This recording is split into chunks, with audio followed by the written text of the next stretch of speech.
Do you guys remember the series that we are studying? This is the More Than Conqueror series, and I believe that we are studying this at the very right time. And I know that God has been speaking to us, and I know that God has been teaching us, giving us instruction and giving us direction on how to live as more than conquerors in this particular season when we are surrounded by enemies.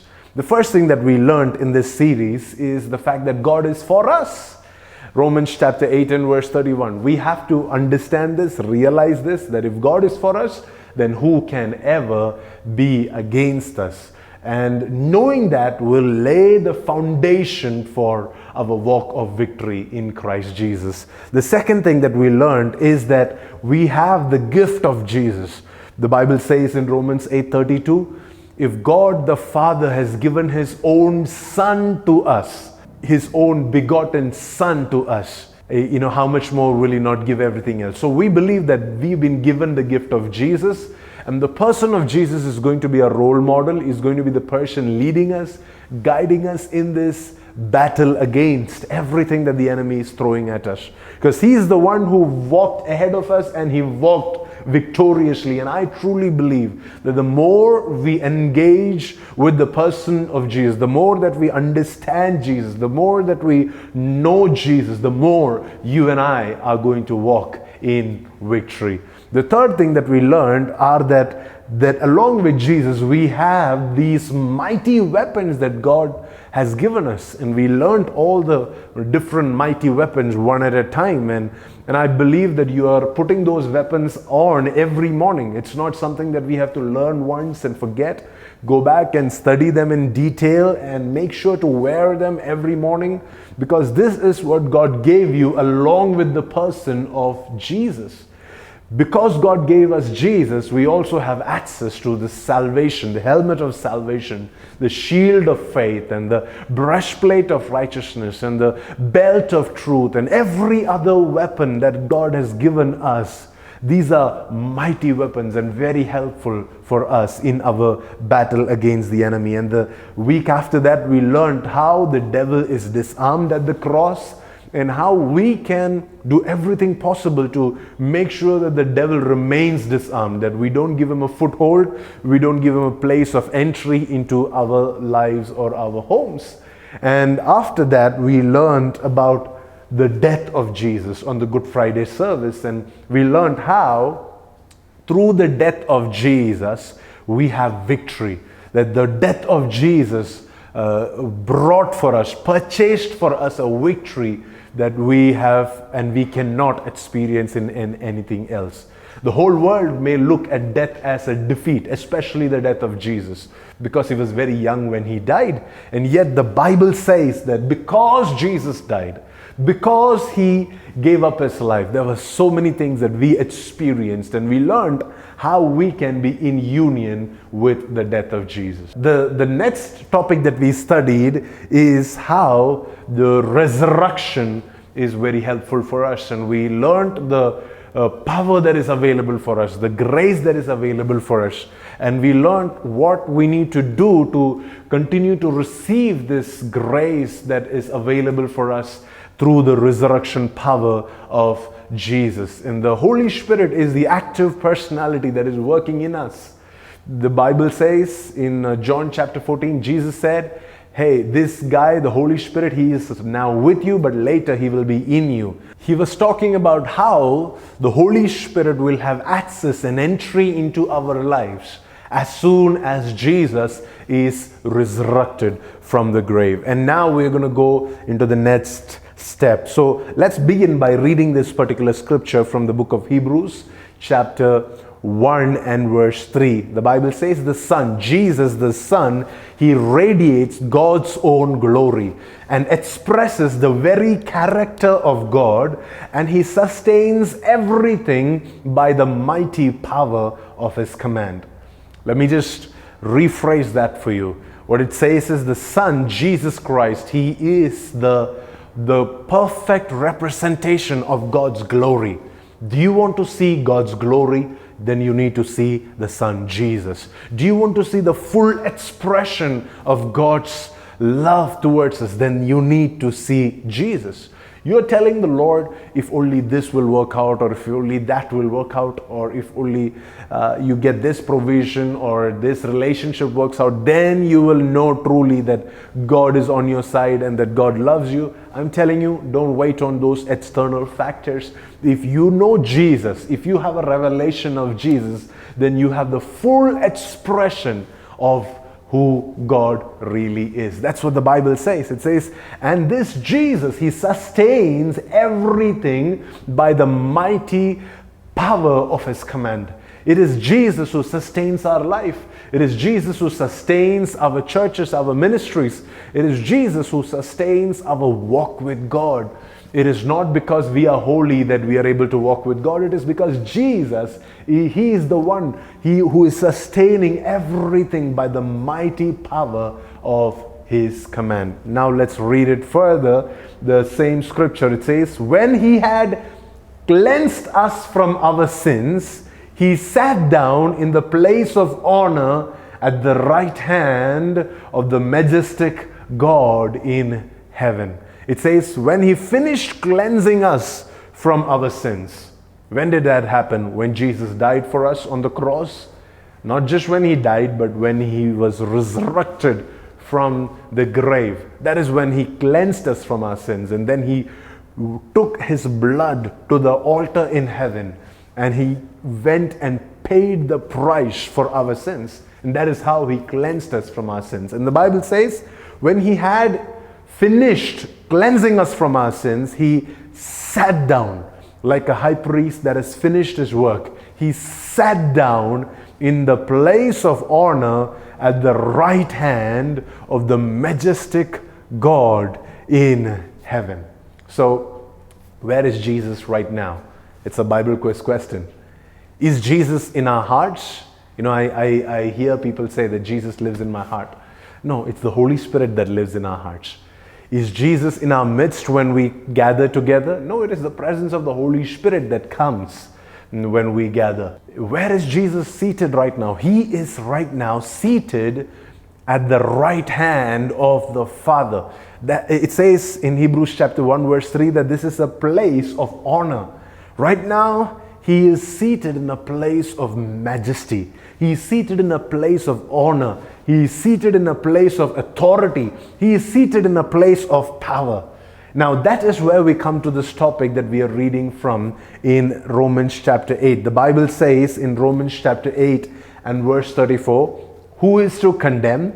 Christ Jesus is the one who died, and more than that, who was raised, who is at the right hand of God.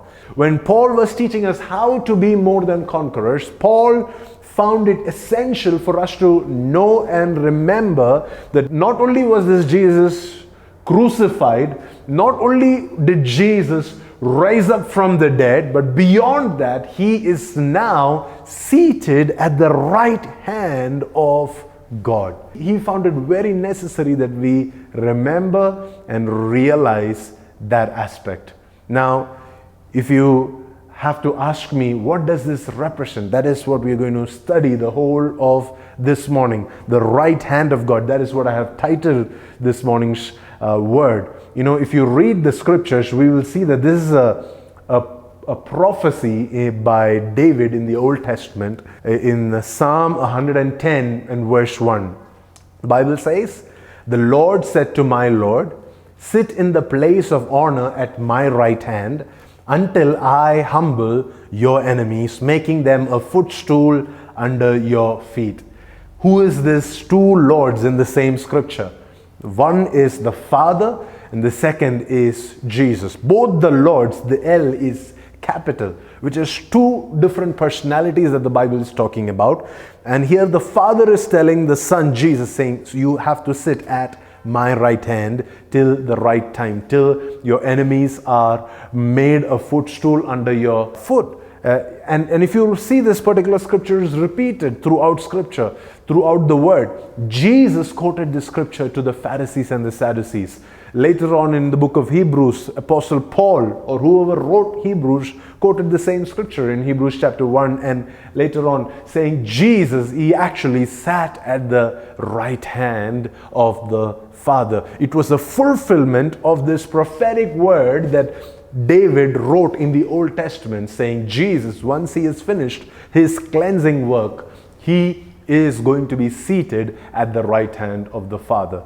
Now, let's see the fulfillment of it actually mentioned by the gospel writer Mark. In Mark chapter 16 and verse 19, the Bible says, when the Lord Jesus had finished talking with them, he was taken up into heaven, and he sat down in the place of honor at God's right hand.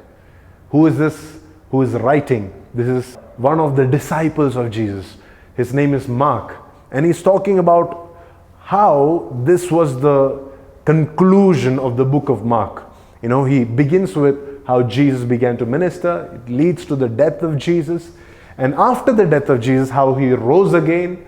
And after he rose again, for 40 days, the Bible talks about how Jesus appeared to his disciples, and he talked to them, and he taught them, and he instructed them on certain things about how to wait on God after this season, what to pray for, where to pray, all of those details. And then once he had finished talking with them, when he finished teaching them, when he finished giving them everything that they needed to sustain them on earth, the Bible says when he finished his work here on earth, it says he was taken up into heaven. And we read that story in the book of Acts chapter 1, how Jesus was like having a normal conversation with his disciples, and all of a sudden they were on the mountain called Mount of Olives, and all of a sudden Jesus started ascending into heaven. And they saw it with their literal physical eyes, how Jesus was being taken up. And this is what Mark says. He says, hey, I saw something that others did not see, and I know something that others don't necessarily understand. He said, this Jesus who was taken up, he went to heaven and he sat down in the place of honor at God's right hand. You know, when Jesus met Mary right after the resurrection, he told Mary, I have to go and appear before my Father. I have to go and meet him. But that did not finish. The story did not finish there. After meeting the Father, he came back on the earth and he continued to minister to the disciples for 40 days. But after he was done with his ministry on earth, he went and he sat down in the place of honor at God's right hand, at the Father's right hand. Let's read another scripture. This is Jesus speaking to the guys that are drilling him, that are trying him just before his crucifixion. The Bible talks about this in Matthew chapter 26 and verse 64. Jesus replied, you have said it, and in the future you will see the Son of Man seated in the place of power at God's right hand and coming on the clouds of heaven. Jesus is now predicting the future. He's saying, guys, now I am in chains and you're about to crucify me, but let me tell you what is going to happen in future. In the future, you are going to see with your own eyes. What I'm telling you this morning, what I'm teaching you this morning, this is something that you and I are going to witness in the future.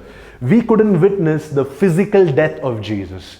We couldn't witness the resurrection of Jesus, but this thing we are going to witness. The Bible says that in the future we will see the Son of Man seated in the place of power at God's right hand.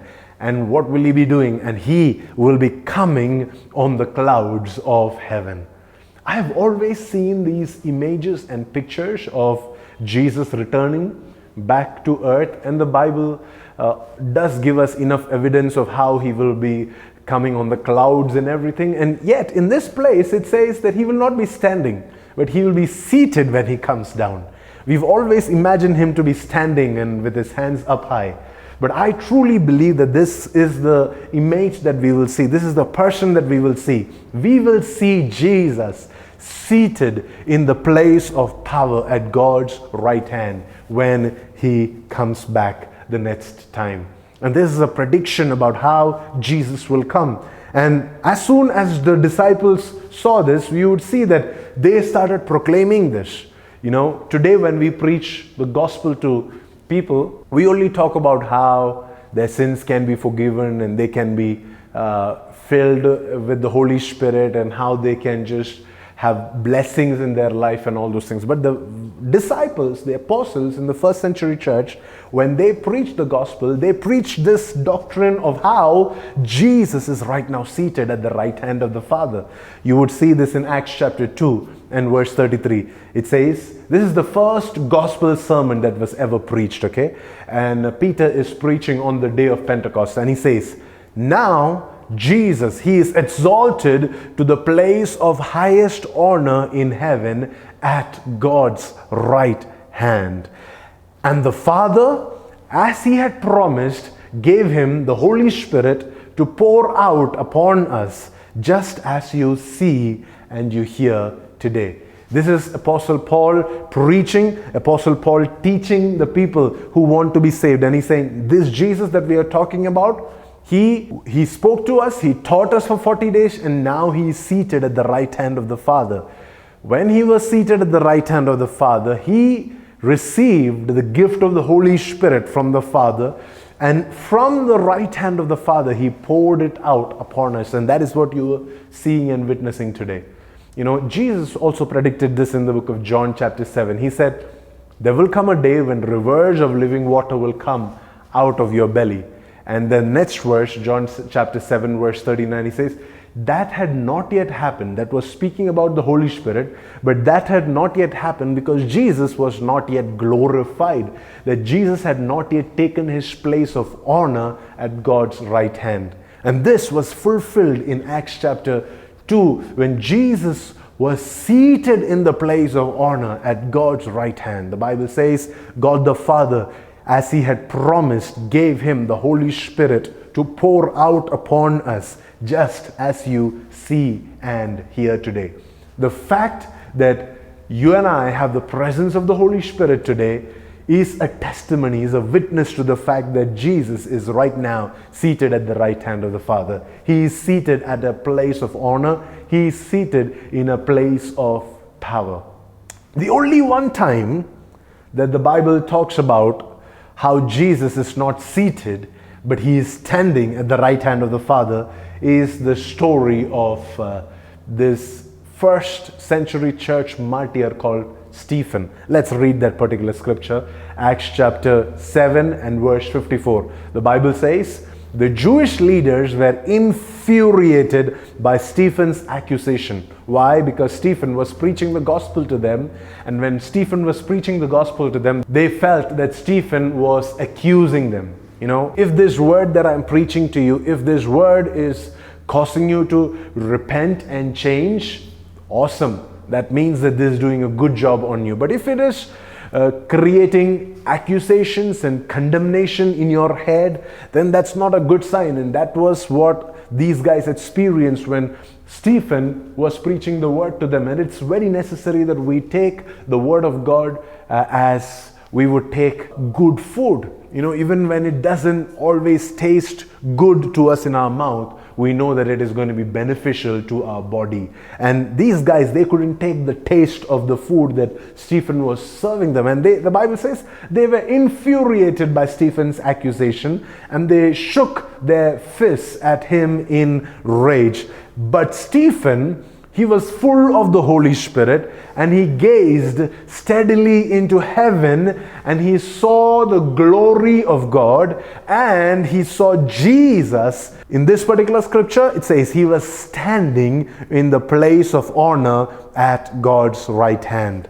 The next verse it says, and he told them, look, I see the heavens opened, and the Son of Man is standing in the place of honor at God's right hand. Now, let me just revise what we already learned today. We learned how Jesus, when He cleansed us from our sins, He went and He sat down in a place of honor at God's right hand. Now, that's a place that the Father gave Him. The Father told him that once you do all these things, till the time comes for your enemies to be under your footstool, you have to sit at the place of honor at my right hand. Jesus said the same thing. He said, hey, you know what? Right now you're about to crucify me, but in the future you're going to see me coming down, seated in the place of honor at God's right hand. And then Apostle Mark, he wrote about this in Mark chapter 16, how after Jesus finished teaching them, he was taken up into the heaven and he is right now seated at the right hand of the Father. And then Peter preached in Acts chapter 2 saying, at the right hand of the Father, Jesus is seated in that place of honor, and from that place he poured out the Holy Spirit upon us, right? Now, we see the only time that Jesus says, it's not right for me to be seated. I cannot be seated at this site. See, even at the second coming of Jesus, he will be seated, right? I taught you that. I showed you that scripture. At all points after the resurrection, after he was taken up, he is seated at the right hand of the Father. But there is one place, the Bible says, when Stephen's enemies were hurting him, when Stephen's enemies were causing pain to him, the Bible says Jesus was no longer seated. Jesus decided to stand up. Jesus decided to say, hey, wait. I can no longer be seated when my son down there is being stoned. Now is the time that I stand up. You know, it's like this. If the Prime Minister is seated along with his cabinet and the Prime Minister stands up, everybody else would automatically stand up.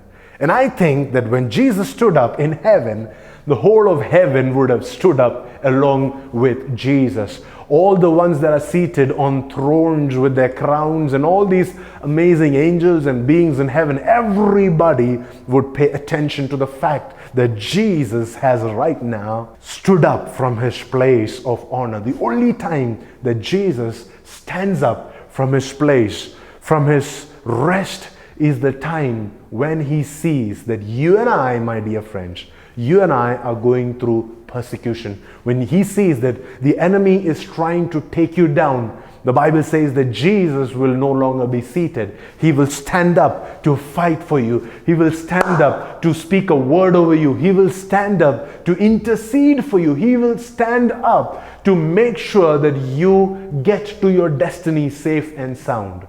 So my dear friends, I know that we are in a season where we are surrounded by enemies. Stones are being thrown at us. We are being locked down. We are being pressurized. We are being challenged on every nook and corner. But can I just remind you what is happening in heaven right now? You may not see it, you may not understand it, but right now, Jesus is standing up for you. If you are hurting right now this morning, let me tell you, Jesus is not resting. He is not sleeping. He is not in a state of slumber. He is standing up. He is standing up to speak a word of you. You know, Stephen said this. He says, I see heavens open above me. Let me declare this over you, my dear friend, wherever you are. If you are facing insults because of the name of Jesus, I declare, let heavens open up above you this morning in the name of Jesus. If you are going through problems, trials, persecutions because you want to keep your faith strong in Jesus, let me tell you this morning, heavens are opening above you, and Jesus is no longer seated for you, my friend. He is standing for you. He's standing up for you. He is going to speak a word for you, and he is about to battle for you, and he is about to fight on your behalf. Now that I have given you this promise from the Lord, it's necessary that I teach you a couple of scriptures from the Old Testament of what is possible with the right hand of God. Now that Jesus is at the right hand of God the Father, we have to know what is possible with the right hand of God. Let's read out these scriptures, okay? We're going to go through them a little faster than the previous scriptures. Exodus chapter 15 and verse 12. It says, you raised your right hand and the earth swallowed our enemies. So every one of these scriptures are promises over you. Do you have enemies? Do you have viruses fighting you? Do you have joblessness fighting you? Do you have relationship struggles? Do you have whatever issues that are standing up against you? Let me tell you this. When Jesus is seated at the right hand of the Father. It's like this. I want you to visualize this, okay? Jesus is seated at the right hand of the Father. And it says in verse 12 of Exodus chapter 15 that he raised his right hand. So in other words, when Jesus stands up, that is equivalent to the Father raising his right hand. And it says when he raises his right hand, when Jesus stands up for you, he doesn't even have to speak anything. He doesn't even have to tell the angels to do something for him, for you. It says just the fact that he has raised up or he has stood up on your behalf. The Bible says the earth is going to swallow our enemies. Somebody say this out. The earth is about to swallow my enemies. The earth is about to swallow my sleeplessness. The earth is about to swallow my lack of provisions. The earth is about to swallow my depression. The earth is about to swallow every sickness that I'm struggling in my body. The earth is about to swallow my pain. It may be emotional pain, it may be relational pain, everything. The earth is about to swallow them. Why? Because I see that on the right hand of the Father, that my Jesus is standing up for me. That the right hand of God is raised up on my behalf. And when the right hand is raised up, the earth will swallow up our enemies. The next verse, it says in Exodus chapter 15 and verse 6, your right hand, O Lord, is glorious in power. Your right hand, O Lord, it smashes the enemy. This morning, every time we hear the word your right hand, the right hand of God, the Father, we are talking about Jesus. We are talking about the authority of Jesus. We are talking about the position of Jesus. We are talking about what Jesus is doing for us this morning. This is how we can be more than conquerors, because of the fact that Jesus is seated at the right hand of the Father. It's necessary. Sometimes we overlook these scriptures in the Bible. We just talk about the death, the burial, and the resurrection of Jesus, and we forget the remaining things. But I'll tell you this, the current positional authority that Jesus has as seated on the right hand of the Father, that is way too precious for us to miss. The Bible says, your right hand, O Lord, it is glorious in power. You know, when I was reading the scriptures and I was preparing to preach, I usually sit down and record the sermon. But when I was reading the scriptures, I felt that the Lord is going to be seated on the stage along with me. And I felt that it wouldn't be right for me to be seated when the Lord is seated. And I believe that He is seated in your homes. He is right there next to you. He is reigning and ruling above your struggles and problems this morning. And it says He is glorious in power, that His right hand, it smashes the enemy. Every enemy you have, it is being smashed right now. The enemies that couldn't be swallowed, they are being smashed in the name of Jesus. May His glorious power that goes out from His right hand, let it be made manifest on your behalf in the mighty name of Jesus. The Bible says in the book of Psalms chapter 18 and verse 35, you have given me your shield of victory. Your right hand, it supports me, and your help has made me great. The psalmist is saying, I have the shield of victory. What is my shield of victory?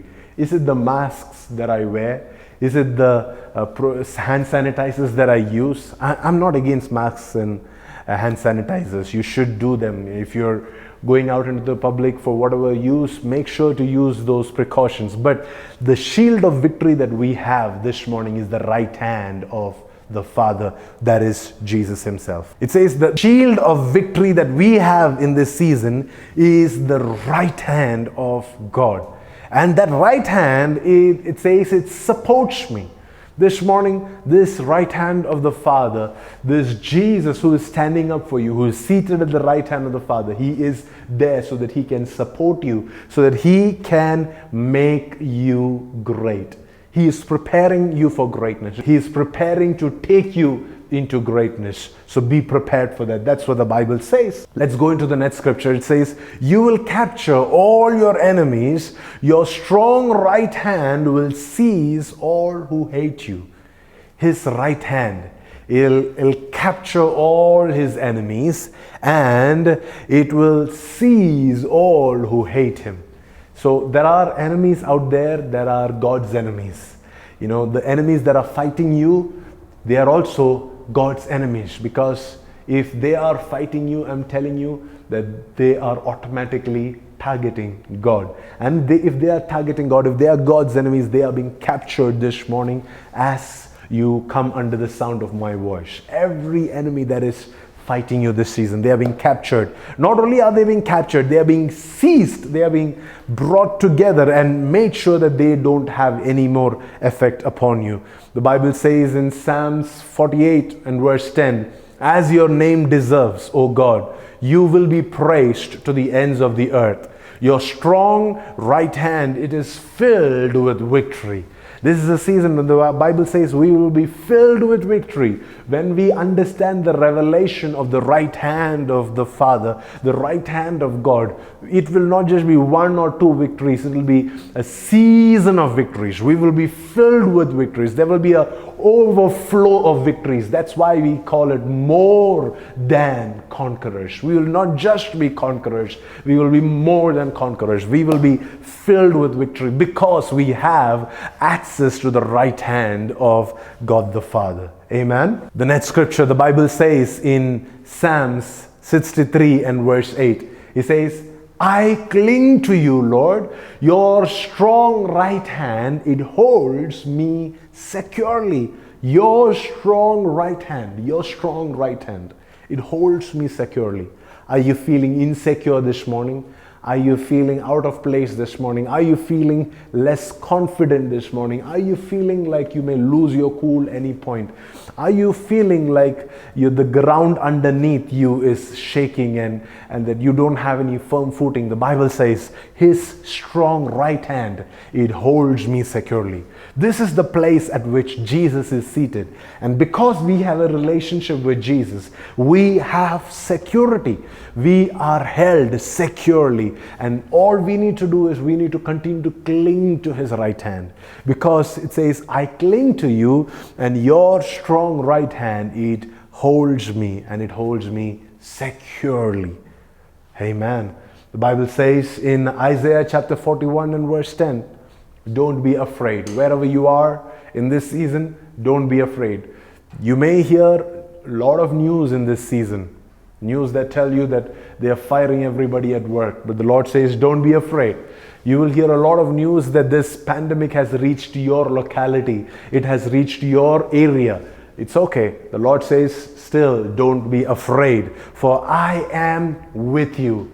What they don't understand and what the virus doesn't know yet is the fact that I am with you. And so don't be discouraged, for I am your God.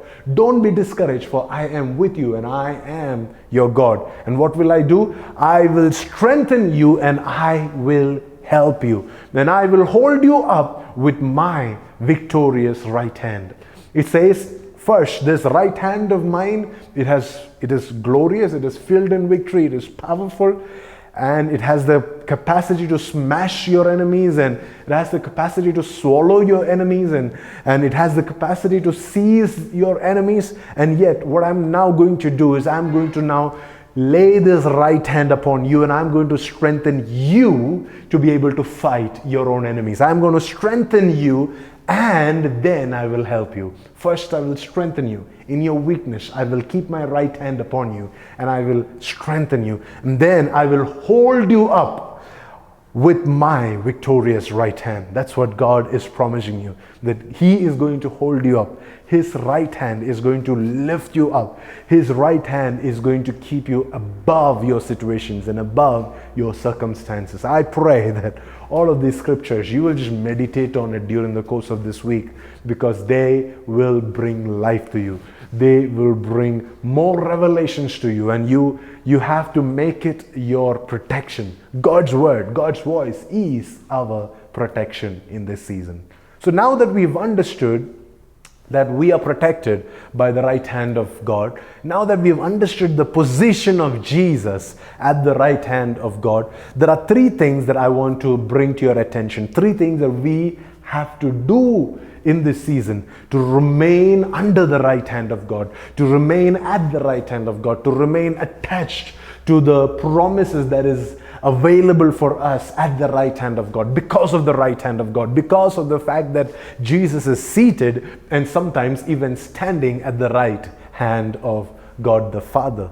Now, these are the instructions from the Lord that I want you to remember and practice over this next 1 week. It is good to have promises from God. It's good to say, I receive and celebrate everything that God is offering us, but it's also necessary to ask, how do we sustain this? How can we remain in this place of protection and provision? What can we do to make sure that we are covered at all times? What can we do to make sure that we are having access to this great power from God? So now we are in the New Testament, and the Bible says about this in Ephesians chapter 1 and verse 19. This is Apostle Paul again teaching us about the right hand of God. It says, I also pray that you my dear friend, wherever you're watching from, you will understand the incredible greatness of God's power for us who believe Him. This morning, wherever you are seated and wherever you're watching me from, I want you to understand the incredible greatness of God's power that is available for you. It says, this is the same mighty power that raised Christ from the dead, and this power seated Him in the place of honor at God's right hand in the heavenly realms. So what? Now He is far above any ruler or authority or power or leader or anything else, not only in this world but also in the world to come. Paul is giving us a glimpse of the positional authority of Jesus, and he's saying that Jesus, He is seated right now at the right hand of the Father. So He's above all the rulers and authority, not just in this world but also in the world to come. And it says in verse 22, God has put all things under the authority of Christ and has made Him head over all things. And read the last line with me. For the benefit of the church. Isn't that crazy? It says that Jesus is seated at the right hand of the Father, and He has access and dominion and authority and all this power and glory for the benefit of the church. That makes me feel special. I would want to think that all of this is because Jesus did a fantastic job on the cross. I would want to think that this is because Jesus lived a sinless, pure life on earth and God the Father is rewarding Jesus. No. This Bible says that Jesus is right now seated at the right hand of the Father for the benefit of the church. It is for your benefit. Somebody type your name out and say it is for the benefit of Priji. Write it out. Leave it in the comments and say, this is for my benefit. It is for my benefit that Jesus is seated at the right hand of the Father.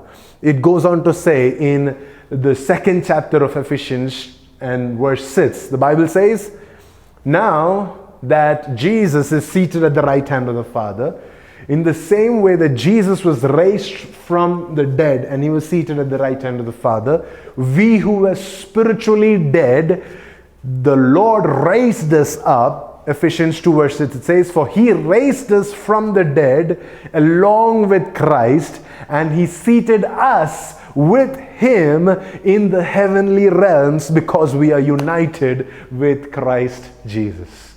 I pray and I hope that you already got the revelation. Let me just quickly rewind from the beginning. We started by studying how the Son is the full display of God's glory and how He is right now seated at the right hand of the Father. And we saw what He's doing at the right hand of the Father, how He is pouring His Holy Spirit upon us and how He stands up when we are attacked by our enemies. And we saw all the promises concerning the right hand of the Father. And now here in Ephesians chapter 1 and 2, Paul says, because Jesus is seated at the right hand of the Father, because He is now seated for your benefit, what has He done to you? He has raised you up from wherever you are, and He has made you sit at His right hand. I want us to visualize this, okay? Let's say that the Father is standing here, or the Father is seated here. If Jesus is seated at the right hand of the Father, And if you are seated with Jesus, where are you seated? You are seated at the right hand of Jesus. That's what the Bible says. Now you are no longer seated in Hormavagra. You are no longer seated in your situations, in your problems, in your challenges, in your trials. Now you are seated with Christ in the heavenly realms because you are united with Christ Jesus. So what is the first thing that God wants us to do? He wants us to remain in union with Jesus. Because the more that we are in union with Jesus, the more we will experience the authority that is available for us of being seated at the right hand of the Father. You know, I've seen people talk about this and they say, hey, I am seated with Christ in heavenly places, without realizing the fact that it is conditional to the fact that you be in union with Jesus, that you be one with Jesus. If we are not one with Jesus, if we are not abiding in Him, if we are not abiding in His Word, if we are not connected to the vine, how can we be seated at the right hand of the Father? How can we be seated with Christ in heavenly places? That's the first thing that God wants us to remember this morning, that we be united with Christ Jesus, that we be in union with Christ Jesus. This next 7 days, till the next Sunday, I want you to make it a practice every morning to wake up and say, Lord, am I abiding in the vine? Am I one with Jesus? Is there anything that is separating me from my devotion to Jesus? What is it that is stopping my love for the Lord? Am I one with Him? What is that one desire in my heart that is trying to fight the work of God, the person of God in my life? Help me to change and be back in my union with Christ Jesus. Because as long as I am united with Christ Jesus, I will be seated with Him in heavenly places. And as long as I am seated with Him in heavenly places, I can have access to all the authority that Jesus has access to, because He is seated there for my benefit. That's what the Bible says in Ephesians chapter 1. The second thing that He wants you to do is in Colossians chapter 3 and verse 1. Let's read it out together wherever you are, in your homes. If you're reading it with your families, read it along with me. Since you have been raised to new life with Christ, set your sights on the realities of heaven, where Christ sits in place of honor at God's right hand. And it says in verse 2, think about the things of heaven, not the things of earth. So the second thing, it says, since you are now seated with Christ, okay, now that you understand that because of a union with Christ, you are also seated with Christ at the right hand of God the Father, it is very necessary that you set your sight on things of heaven, on the realities of heaven, that you are constantly thinking about the things of heaven, not about the things of the earth. So in this next 1 week, you will be very tempted to keep a watch on what is happening on the news. You will be very tempted to scroll your social media feed and be updated about what your friends are doing and not doing during their quarantine. You may be very tempted to try and be updated about everything that is going on around the world. And the Bible says, hey, you have to, in this season, because you know that you are seated with Christ in heavenly places, you have to set your sight on the realities of heaven. You have to read the Word to understand what happens in heaven. You have to read the Word to know what are the things of heaven. And the more you see it, the more you meditate on it, and the more you think about things of heaven and not on the things of earth. That is the second instruction from the Lord. The first is that you remain in union with Him, you remain one with Him. The second is that you have to change what you're meditating upon. You have to change what you're thinking about. You have to change what you're watching. You have to change what you're listening in this season of life. The third thing that we want you to remember is this instruction from the book of Revelation chapter 1 and verse 20. The Bible says, this is the meaning of the mystery of the 7 stars that you saw in my right hand. The 7 stars are the angels of the 7 churches. Now, we are seeing a vision of Jesus. John the apostle is seeing a vision of Jesus. And he says, I saw Jesus had 7 stars where in his right hand. Okay.